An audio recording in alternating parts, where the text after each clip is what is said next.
क्या आप आईएएस की तैयारी कर रहे हैं और कोचिंग इंस्टीट्यूट्स को 2.5 लाख तक की फीस नहीं पे करना चाहते? अगर हाँ, तो 22,500 रुपए में घर बैठ के StudyIQ के पेनड्राइव कोर्स के साथ आप आईएएस की तैयारी कर सकते हैं।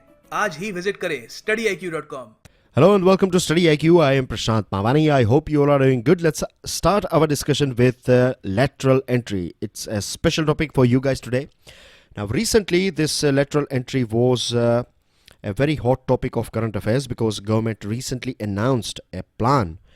Under this plan, government is looking forward to recruit professionals who are having relevant experience at mid or top level of a multinational company of our country. And you know that professionals working in private sector, they have experience of working in a very different culture.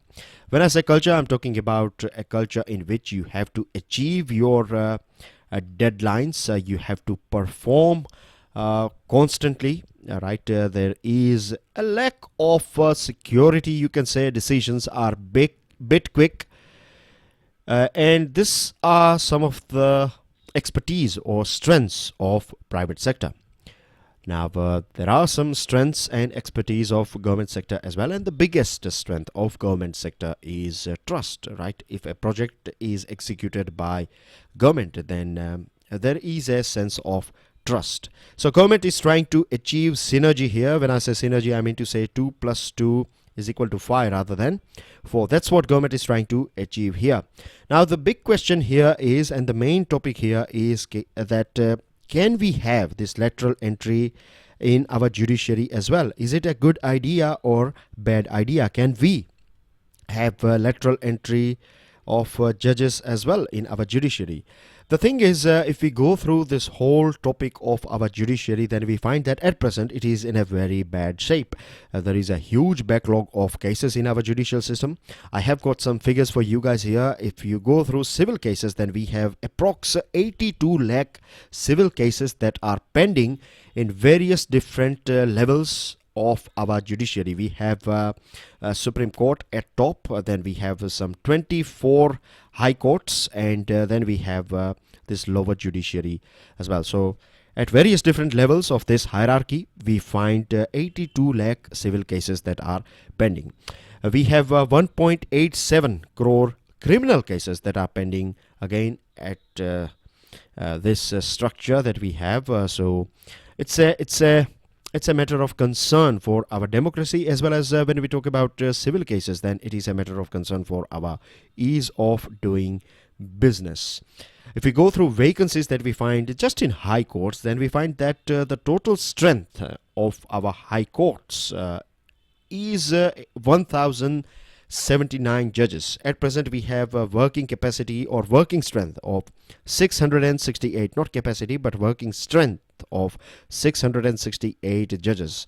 So there are 411 posts that are vacant, and this takes us to this 40% shortfall in the working strength of our judges compared to approved strength. So this is one of the main reasons why we find so many cases are pending in our judicial system, which is of course not healthy for any democracy.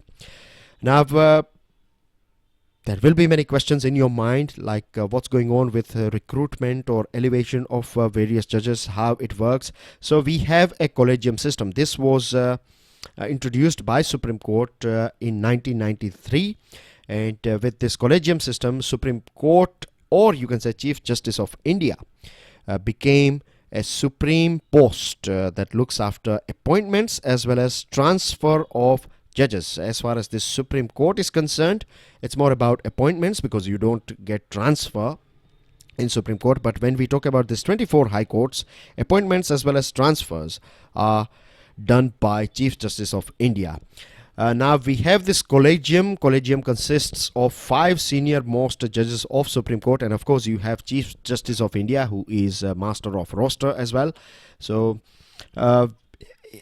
together this 5 senior most judges, they will decide the names, and they will decide names, as well as they will go through this whole profile of various judges that we have or lawyers that we have. and based on that they will be elevated or either transferred, or when we say elevated, they would be elevated for High Court or for Supreme Court. Government of India tried to make some necessary changes with this collegium system. So National Judicial Appointment Commission NJAC bill was introduced in 2014. Constitutional amendment took place, and finally the Supreme Court decided that this NJAC is not as per constitutional, because in NJAC you have 2 members that are nominated by this executive, and you have law minister as well on board. So clearly the balance was bit tilted towards or in favor of government. So this was considered as against or unconstitutional by Supreme Court, unconstitutional based on this independence of judiciary. So this was struck down, and since then we have seen this thing that there is a sort of tussle going on between judiciary and executive. When I say executive, I'm talking about Government of India, and a prime example that we have is Justice K.M. Joseph's elevation. This Justice K.M. Joseph, he is a judge of Uttarakhand High Court. In fact, he is Chief Justice of Uttarakhand High Court. So Supreme Court Collegium recently had recommended some 75 names, and as per latest report, these 75 names are still pending with government. So because of this tussle, these vacancies, we find a vacuum at various different level, particularly high courts and Supreme Court.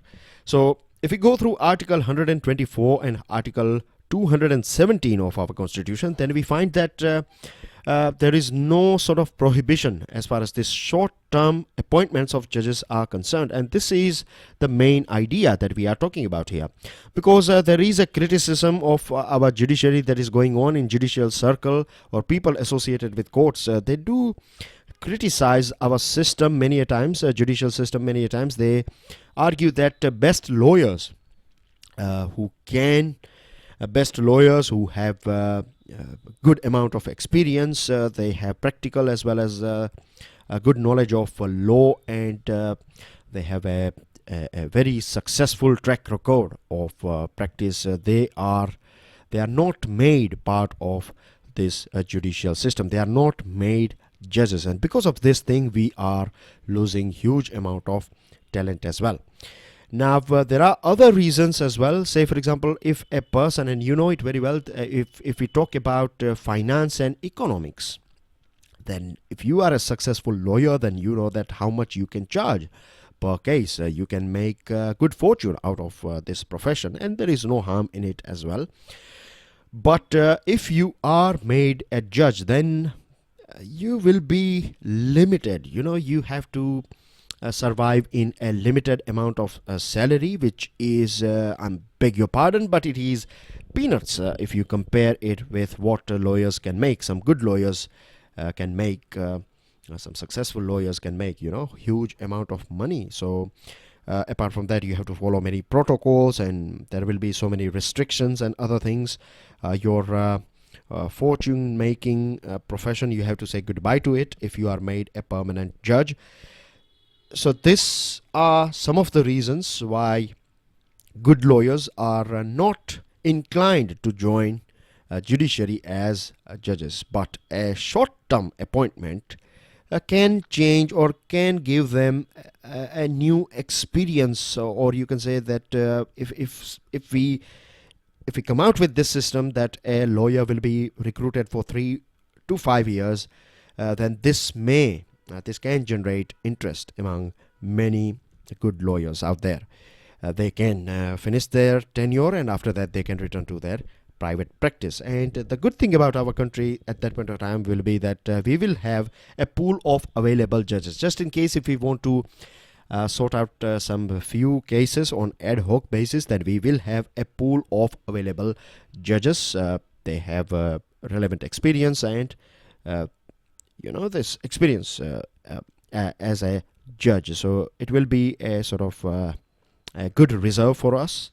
you will be thinking about conflict of interest, isn't it? There are high chances, yes, of course, but it's not that existing system is not having any sort of conflict of interest. We do find many a times in news reports that there are few judges out there. They are their demeanor or the way they are executing their duty. It is clear conflict of interest, and it's not me putting any allegation. I am just going through this Supreme Court's stand on a judge. If I'm not wrong, he was from Bihar, and Supreme Court was not happy about his decision, and Supreme Court also termed it, if I'm not wrong, as a conflict of interest. So existing system as well, we have this sort of things, and we can have an independent body that can go through the profile of this judge, his or her track record.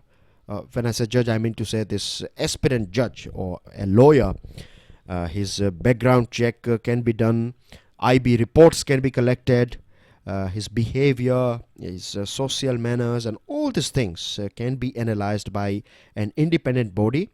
And once this independent body is happy about this thing, then we can take them on board. These judges should not be appointed in jurisdiction where they practiced as lawyer, so there will be no conflict of interest. So if you are recruiting someone from Andhra Pradesh, then you can post that particular person in northeastern states or maybe some different states, so that there is no conflict of interest.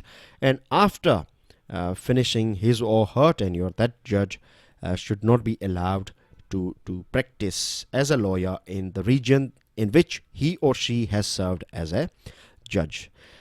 There is an urgent need in our country of specialized subject matter as well as specialized judges, because we have passed insolvency and bankruptcy code, commercial courts are there, commercial division and commercial appellate division of high courts act 2015, and so many cases are filed on regular basis, expert cases, cases in which we require expertise of a lawyer and judges. So this is something that we find in many developed jurisdictions, in many developed countries.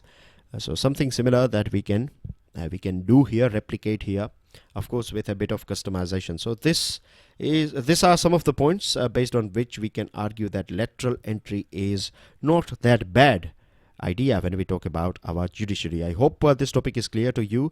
The reason why I have decided to take this topic on board is because of your mains examination, right? It's a very out of the box way of looking at this issue that we find. Now, the Ministry of Earth Science has good news for us. Dr. Harshvardhan has launched air quality and weather forecast system. The name of this new system is SAFAR. SAFAR stands for System of Air Quality and Weather Forecasting. It was launched at Chandni Chowk in Delhi, and it's about a big LED display which will give out a real-time air quality index 24/7, and it will also give us 72-hour advanced forecast. It is developed by this Institute of Tropical Meteorology that is in Pune, and it is operationalized by IMD. Now, the minister said that based on this air quality index on a particular day, health advisory will be issued as well. It will also provide us information about UV ultraviolet rays, and this is a very interesting point that has been highlighted by our dear minister. He said that if 5% of people suffering from air pollution related diseases take advantage of advisories and precautions in Delhi alone, it would result in a saving of nearly 2,500 crores in terms of health related cost benefit. This service, this SAFAR, will be implemented in 4 cities: Delhi, Pune, Mumbai and Ahmedabad. Apart from that, it will also go through or monitor 4 new items, that is benzene, toluene, 3 new items, beg your pardon, and xylene.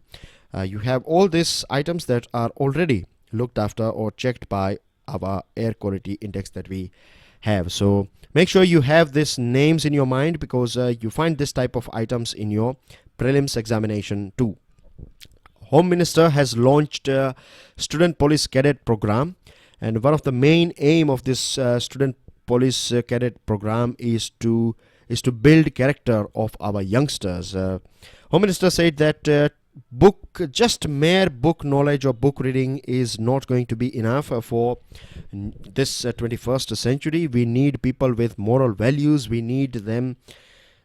We need to inculcate interpersonal skills in them. They need to have practical experience. In the time of disaster, they can be trained.